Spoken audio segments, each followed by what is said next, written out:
The offseason is supposed to be the calm before the storm, a time to rebuild, but it feels like we're sitting on a powder keg ready to blow. Names are popping up, rumors are flying about roster shakeups, and there's this laundering uncertainty over guys we thought were untouchable. Word on the street is there are moves happening behind the scenes that could change our defensive and offensive schemes for good. Are we about to witness a historic overhaul of this team? So smash that like button and stay tuned, because this could change everything. There's something going on in the trenches that we need to face head on. On paper, the Raiders' defense is looking a whole lot better. Secondary, linebackers were bolstered. But there's a massive hole in the middle. The defensive line, specifically the interior, is where the tension is really starting to snap. We've got Max Crosby, Kwity Paye, and Malcolm Kuntz on the edges, right? That's an elite pass rush. But at nose tackle, it's dead silent. We're running a 3-4 base, so where's the guy meant to plug the middle? Reports say there's no obvious answer. The current plan seems to be the veteran Adam Butler, 32 years old. He's solid, he's got the experience, but is that really enough to carry the load in a league that beats you up like this? Or are we just ignoring a problem that's going to cost us big time down the line? And here's why things feel so urgent. The name Chris Jenkins Jr. over in Cincinnati. There's chatter that he's buried on the depth chart after the moves the Bengals made. Moa Moton floated the idea of a trade for a 2027 pick. Seriously? Does that make sense? Jenkins is 24. He's young. He showed real flashes in his rookie year with 31 tackles and 3 sacks. He's got room to grow, and if we could bring him in to develop as a full-time starter, would that be a masterstroke or just another gamble? But hold up, because what's coming next changes the whole game. Some people inside the building think the answer is already in our locker room. Tonka Hemingway, our 2025 draft pick. The guy didn't get much run, only 9 games with snaps, but pay attention here, he put up 4 sacks. He's got impact, he's got explosiveness. The issue, he's not a natural nose tackle, he's sitting around 240 pounds. Unless he's completely changed his frame, asking him to scrap in the trenches is basically asking him to get swallowed up. The question I've got for you is, does the coaching staff know something we don't? Or are we just being too stubborn with our own guys? Rob Leonard has been coaching this line since 2023. He knows every piece. If they didn't go after a big-name free agent, is their faith in guys like Hemingway real, or is it just poor planning? If this goes down and our run defense is a total disaster the first few weeks, who's going to step up and take the heat? Nothing's set in stone, but the outlook is murky, and our interior line is the biggest question mark of the season. And what if I told you one of our biggest prospects might have his days numbered in Las Vegas? Yeah, I'm talking about Jackson Powers Johnson. This guy's journey is giving me a headache. He came in with elite expectations, shined at center, and suddenly saw the starting job slip right through his fingers. The staff tinkered, he fought, he dealt with injuries, and that future that looked set in stone? It's now in limbo. There's heavy speculation linking him to a trade to the Seattle Seahawks for a mid-round pick. Think about it with me. Does it make sense to give up on him this fast? The guy was a second-round pick. His potential is undeniable when he's on the field and, more importantly, when he's healthy. And that's the big problem. The concussions, the ankle injury, the durability is a nightmare. But are we just being impatient? And that's not even the worst part. We all know our offensive line was one of the worst in the league last year. Giving up on a young talent who's still got 2 years on his contract could be a mistake we'll regret for a long time. If Clint Kubiak can get his scheme dialed in, maybe JPJ just needs stability. Focus on guard, take the pressure off him to keep swapping positions. Wouldn't that be the key to unlocking the beast he can be? But wait, look at the other side of the coin. Tyler Linderbaum. We paid up record-breaking money for him to be our center. And according to ESPN, he's the 8th best in the league with a pass block win rate of almost 100%. That's rare elite territory.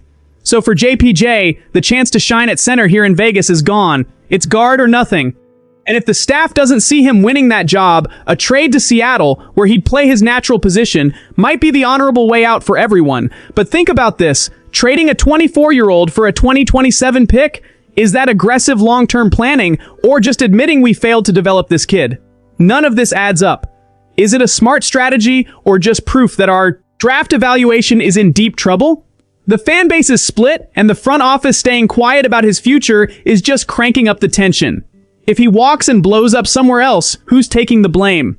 The question everyone wants to know is, are we actually retooling, or just throwing away talent we didn't know how to use?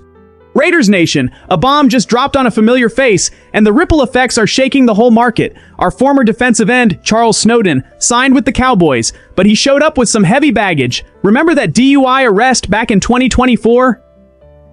Yeah, the bill just came due. The NFL laid the hammer down, a 3-game suspension to start the 2026 season.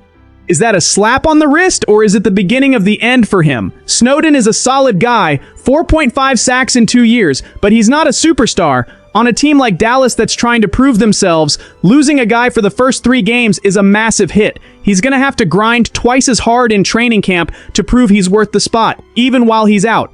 But the question that keeps me up is different. Doesn't this open a dangerous door for the Raiders? Reports say the Cowboys are still starving for an elite pass rusher. We know it. It's not a secret. They've been flirting with the idea of Max Crosby all offseason. Now, with this Snowden suspension, their need for a big name just went through the roof. There's speculation they might come knocking again, desperate for a defensive spark. But let's be real, is Crosby actually going to leave? He's been acting like a guy who wants to lead this turnaround in Vegas. He stopped asking for trades. He seems locked in. But we know the NFL. If the season starts ugly, if we stumble out of the gate, the trade value of a guy like Crosby is all we'd have to rebuild, right?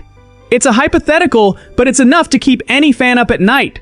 Cooper Kleinberg over at Pro Football Network keeps pushing that this trade still makes sense for Dallas, with an offense as dangerous as theirs with Dak Prescott and CeeDee Lamb. They want that Super Bowl. They want Crosby. We, on the other hand, want our identity. If we ship off our biggest leader, what's left? Is this a smart strategic move or just pure desperation? Nothing's confirmed, but the talk around Crosby is a shadow that just won't go away. If we start the year struggling, these rumors are going to leave the backrooms and take over every headline. So, what would you do? Hold on to our leader at all costs, or take the offer that could rebuild the whole team. To wrap this up, we have to look at the big picture with the cold reality that pro football demands, but without losing the passion that drives us. We are staring down a season that could either be a total transformation or a brutal test of patience for Raiders Nation. The lack of an elite nose tackle, the hazy future of a second-round pick like Powers Johnson, and the endless clouds hanging over Max Crosby aren't just isolated issues. They're all part of a mess the coaching staff needs to clean up before the first kickoff. The big question left hanging is this: is the silence from the front office a calculated move, or are they just unable to pull the trigger when the market needs them to? If it's the first one, maybe we're about to see a tactical surprise that'll shut the critics up and take our defense to a level nobody expects. If it's the second, we're looking at a season defined by mistakes that were totally avoidable if they'd just been more aggressive in free agency or trades. We don't have the luxury of being complacent. Every single decision over the next few weeks carries massive weight for how the rest of the league sees us. Are we building a legacy, or just slapping a bandage on a structure that's about to crumble under pressure? The clock is ticking, and the margin for error is basically zero in this division. Now, I want to hear your take, because you're the heart of this channel. Are we heading in the right direction, or is this a problem spiraling out of control? Do you trust this roster, or are we missing that one key piece to make some real noise in 2026? Drop a comment down below. I want to see this debate catch fire. And don't forget, hit subscribe, because we aren't going to stop watching every single move these Raiders make.